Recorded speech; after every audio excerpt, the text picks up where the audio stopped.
उसकी चुनौती का मुकाबला करने के लिए खड़ा होना चाहिए। कोई धर्म के खिलाफ आचरण करता है, क्योंकि ऐसे तमाम कालनेमी होंगे जो धर्म की आड़ में सनातन धर्म को कमजोर करने की साजिश रच रहे होंगे। हमें उनसे सावधान होना होगा, उनसे सतर्क रहना होगा।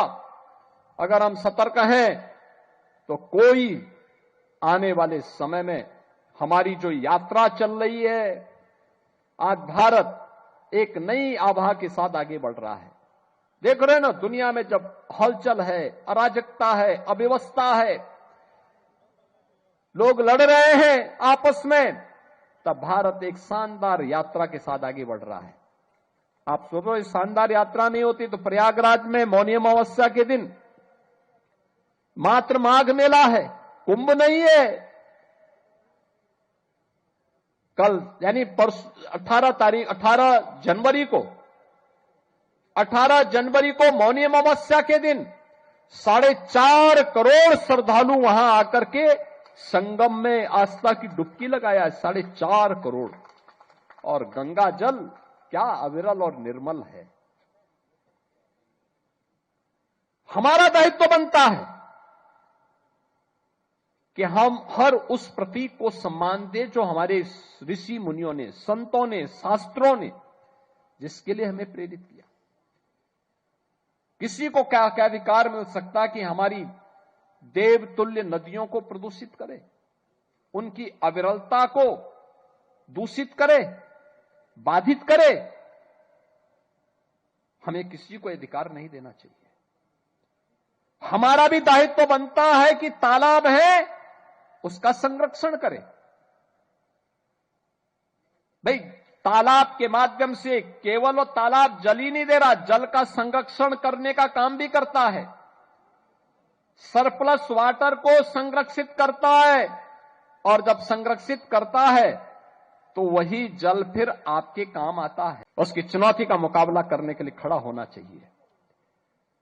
कोई धर्म के खिलाफ आचरण करता है, क्योंकि ऐसे तमाम कालनेमी होंगे जो धर्म की आड़ में सनातन धर्म को कमजोर करने की साजिश रच रहे होंगे। हमें उनसे सावधान होना होगा, उनसे सतर्क रहना होगा।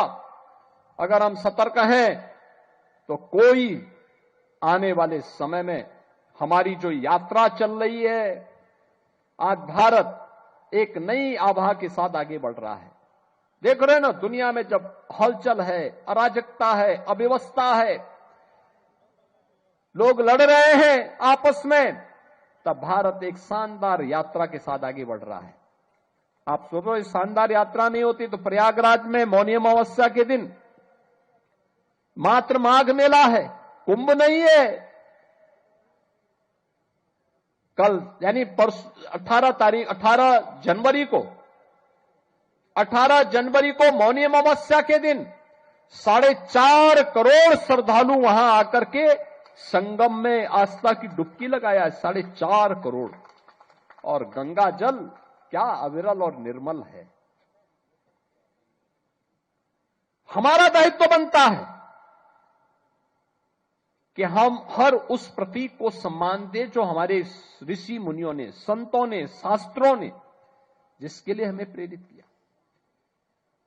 किसी को क्या क्या अधिकार मिल सकता कि हमारी देवतुल्य नदियों को प्रदूषित करे, उनकी अविरलता को दूषित करे, बाधित करे। हमें किसी को अधिकार नहीं देना चाहिए। हमारा भी दायित्व बनता है कि तालाब है उसका संरक्षण करें। भाई, तालाब के माध्यम से केवल वो तालाब जल ही नहीं दे रहा, जल का संरक्षण करने का काम भी करता है। सरप्लस वाटर को संरक्षित करता है, और जब संरक्षित करता है तो वही जल फिर आपके काम आता है।